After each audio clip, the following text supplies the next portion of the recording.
In the prestigious Oxford High School, 5 friends from wealthy families formed an unbreakable bond. Linda and Lillian are twins and heirs to a business empire. They were known for their captivating charm and identical bright smiles. Sharon, from a family of lawyers, was a bookworm with a sharp mind. Amanda, daughter of a renowned tech mogul, was a genius programmer and inventor. Lovett, daughter of a successful art dealer, was a creative force with a passion for painting. One day, they all landed in detention together, each punished for their respective pranks and mischief. As they worked on their assigned tasks, they discovered they shared privilege and similar upbringings. Linda and Lillian, used to getting attention, were drawn to Lovett's artistic talent. Sharon and Amanda, both introverts, connected over their love of science lab and technology. As they spent more time together, their differences faded, and their friendship grew stronger. Coming from families with high expectations, they supported each other through the pressures of school and family life. The 5 friends were thrill seekers, always on the lookout for their next adrenaline fix. They loved playing rough games that pushed their limits and tested their skills. Their favorite pastime was urban exploration, where they would sneak into off-limits areas like abandoned buildings, rooftops, and hidden tunnels. They'd navigate through treacherous terrain, avoiding obstacles and security patrols. They also enjoyed extreme sports like parkour, free running, and street racing. Linda and Lillian, being twins, had a special bond that made them a formidable team in paintball and laser tag. Sharon, with her analytical mind, excelled in strategy games like Capture the Flag and Escape Rooms. Amanda, with his tech expertise, would often hack into security systems to gain access to restricted areas. Lovett, with her artistic flair, loved creating street art and graffiti in hidden corners of the city. Together, they lived for the rush of excitement and the thrill of living on the edge.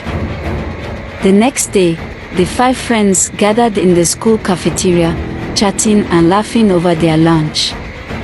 Lovett, looking concerned, leaned in close to the others. "Guys, I need to tell you something," she said, her voice barely above a whisper. "I overheard my parents talking last night about a game that's been causing a lot of trouble." "What kind of game?" Linda asked her curiously. "I'm not entirely sure," Lovett replied, "but they mentioned that it's been linked to a bunch of deaths. Apparently, people who play it become obsessed and start to do dangerous things." Sharon's eyes widened. "That sounds creepy. What's the game called?" Lovett hesitated, looking around nervously. "I don't know if I should say. My parents seemed really worried, and they want me to stay away from it." Amanda's eyes lit up with excitement. "Come on, Lovett, spill the beans. We can handle it." Lovett glanced around the canteen, making sure no one was listening. "Okay, but you have to promise not to tell anyone else. It's called The Summoning." The others stared at Lovett in disbelief, their expressions ranging from skepticism to outright dismissal.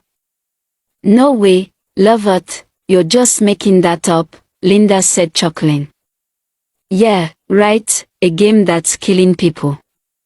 "That's just ridiculous," Lillian added, rolling her eyes. Sharon shook her head.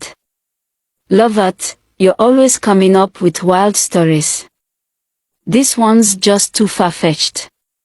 Amanda snorted. "You're not serious, are you? Summoning. Sounds like some cheesy horror movie title." Lovetta's face fell, hurt by her friend's disbelief. "I'm telling you, I heard my parents talking about it. They were serious, and they seemed really scared." But the others just laughed and teased her, making jokes about her active imagination and desperate need for attention.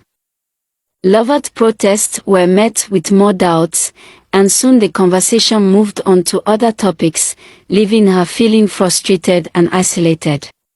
The others, still teasing Lovett, decided to take their criticism to the next level. "Okay, Lovett, if you're so sure about this game, let's make a bet," Amanda said, a mischievous grin spreading across her face. "Yeah, if it's true, we'll all apologize and admit you're right," Lillian added, her eyes sparkling with amusement. "But if it's a lie, you have to kiss." Amanda paused, looking around the canteen before pointing to a student in the corner. "Bruno." The others burst out laughing at the suggestion, and Lovetta's face turned bright red with embarrassment. Bruno was indeed one of the ugliest students in school, with a reputation for being awkward and annoying. Lovett protested, "That's not fair. You guys are just trying to humiliate me."